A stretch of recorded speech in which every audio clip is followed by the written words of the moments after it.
Isang panibagong vlog na naman tayo guys. This time mula Coronadal to Surala to Isulan via Santo Niño. On board dalawang yellow bus to guys ha. Una itong Aircon 30 papuntang Surala mula Coronadal. So yan po yung linabas ng yellow bus line way back year 2012 along with executive class A001 and A002. So ito lang po yung interiors niya after more than a decade guys. Good running condition pa naman siya kahit papano. Pero yun nga, kailangan din ng renovation. Pero sige lang guys, may parating naman tayong mga bagong units.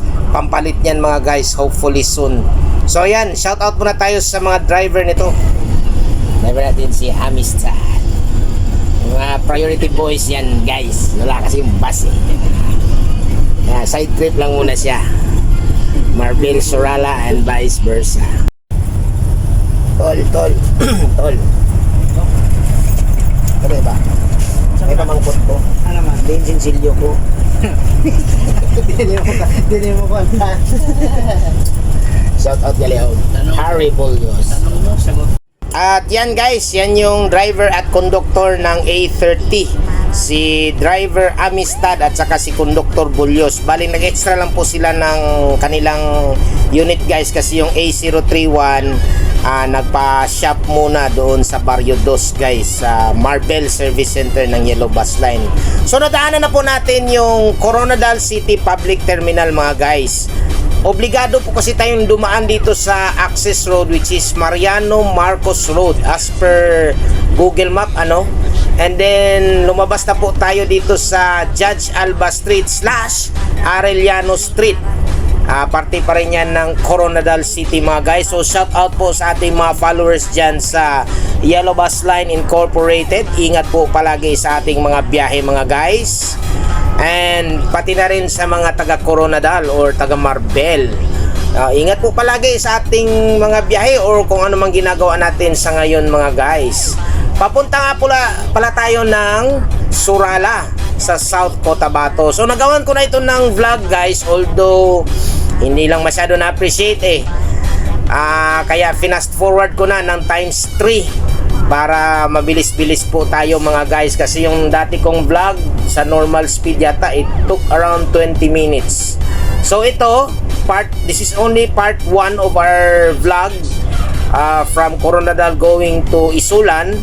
So ikakat natin dito sa may Surala sa South Cotabato. At palabas na po tayo ng Judge Alba / Arellano Street going to Rafael Alunan Avenue or Ala Valley Road going all the way to Surala. So ito guys, a little trivia no.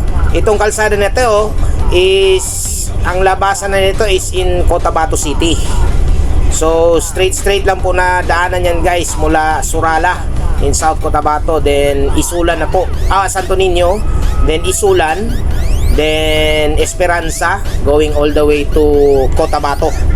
Madadaanan natin yung mga municipalities in Maguindanao del Sur. So yun, nadaanan na rin po natin yung overview ng DPWH mga guys.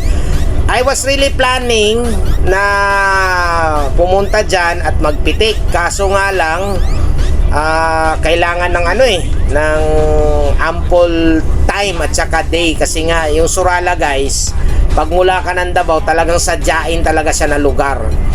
So, yun. Ma-appreciate natin yung view ng buong Coronadal City doon sa place na yun mga guys. And with that, nandito na po tayo sa Barangay Paraiso in Coronadal City. So shout out po sa mga taga Barangay Paraiso. So halong perme sa inyong mga biyahe or kung ano man ginaubra ninyo subong mga guys dyan sa Barangay Paraiso, Coronadal City. So ang kasunod na po na munisipyo nito guys is ang Municipality of Banga, still in South Cotabato. Sa nakaraang vlog guys, ang nasakyan kong hiker noon is yung mid-bus ng YBL.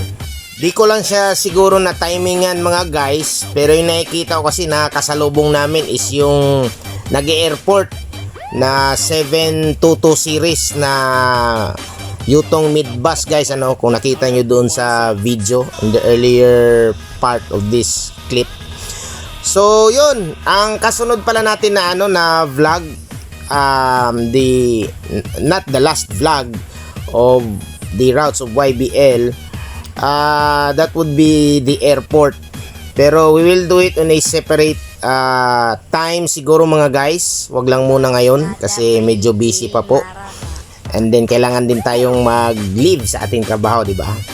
So nandito na po pala tayo guys sa munisipyo ng Banga, pero as I recall, ito po pala yung may mga lugar kung saan may mga restaurant sa kilid ng daan, which is sakop yata to ng barangay ng San Vicente. So shout out po dyan sa mga taga barangay San Vicente sa Banga, South Cotabato. Ingat po palagi sa ating mga biyahe dyan o kung ano mang ginagawa natin sa ngayon mga guys. Barkada Priti Marama, Barkada Priti Marama, Barkada Priti Marama, Barkada Priti Marama, Barkada Priti Marama, Barkada Priti Marama, Barkada Priti. Ito nga po pala guys ang crossing papunta ng Norala, South Cotabato. Ayan, yung papasok na yan mga guys.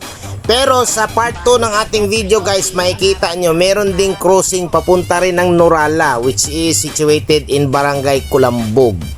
So nandito na po tayo sa crossing poblasyon ng Banga. Nadaanan na po natin yung Petron at saka yung 7-Eleven. So at your left, yan po yung crossing papunta ng poblasyon ng Banga, South Cotabato.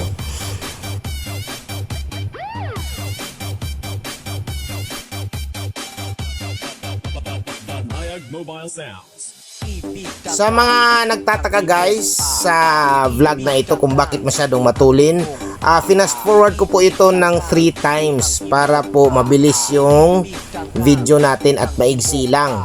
So wag po kayong magtaka na ganun yung takbo ng bus natin. Fast forwarded lang po yan mga guys. Uulitin ko.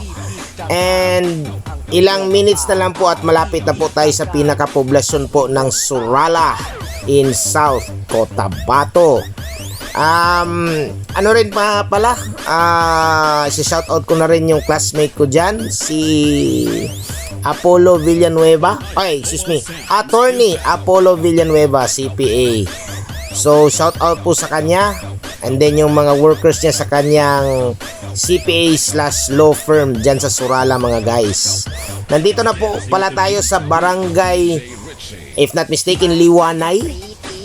Na-base ko po yan doon sa Google Map. Hopefully, if I'm correct or not, paki-comment na lang po sa ating comment section below mga guys. Barkada Priti Marama, Barkada Priti Marama, Barkada Priti Marama, Barkada Priti Marama, Barkada Priti Marama, Barkada Priti. At approaching na po tayo doon sa pinakaunang bus stop ng Surala mga guys, sa may tapat ng simbahan. At ito na rin po yung start ng kanilang pinaka-town proper. So, welcome to Surala mga guys. It's my 3rd time being around, ika nga. And yan, maraming bumaba na pasahero. Iilan na lang kami doon naka-onboard sa bus na yun na ito mga guys. And ito po yung pinaka-rotonda o round ball ng Surala. O nga pala, magtataka kayo guys, ano? Yan yung isa sa mga tourist attraction sa South Cotabato, ang mga rotonda. Kasi bawat munisipyo, meron silang unique design sa kanilang rotonda or round ball. So shout out po sa taga Surala. Ingat po palagi sa inyong mga biyahe or kung ano mang ginagawa ninyo sa ngayon mga guys. At walang paligoy-ligoy pa, approaching na rin po kami sa pinaka-integrated terminal po ng Surala, South Cotabato. At dito po ikakat ko itong video na ito mga guys. Stay tuned for part 2 sa ating vlog mula Surala hanggang Isulan. Salamat po sa pag-follow mga guys.